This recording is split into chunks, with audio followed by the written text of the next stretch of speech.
Simple Projects, episode 9 of this 100-year-old oil boom house remodel. On this episode, we start into the installation of the hardy board siding. And settled on the hardy board just because it was longer lasting siding that we could put over the top of the old siding, which actually proved a lot more difficult than we expected. As you can see in some of these pictures, getting them to match up with the right depths was difficult because of the underlying siding. Oftentimes it created irregularities in the surface, and this was hard to compensate for. Sometimes having to shim the siding itself to keep a straight edge going along the house.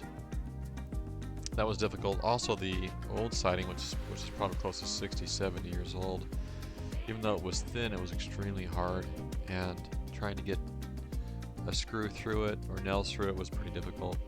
So just hammering something through it would end up shattering that particular old siding, and there wasn't much to hang on to. So we opted for screws, running those screws through that hardy board into the wood behind the old siding, and that seemed to secure it pretty good. So it was a slow, arduous process getting those installed. As you can see with the hardy board siding installation, the trim around the windows and the doors was always added before we actually put on the siding. Here's some photos of some yard cleanup that was happening, that started to happen at the same time as we started to clean the house up even more on the outside. And this is kind of happening at the same time while we were working on the siding. As you can see, we have a dumpster there that was we're filling with that. So the next steps we're looking at electrical, getting electrical ready to go. But this by far took us the longest, getting the siding to attach and getting it secured. So we end up just settling on 2.5-inch, 3-inch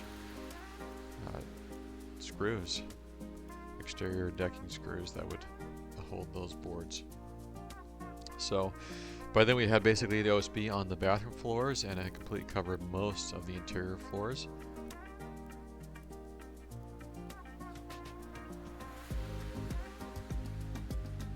And then we just continued work on the outside siding. Thanks for watching.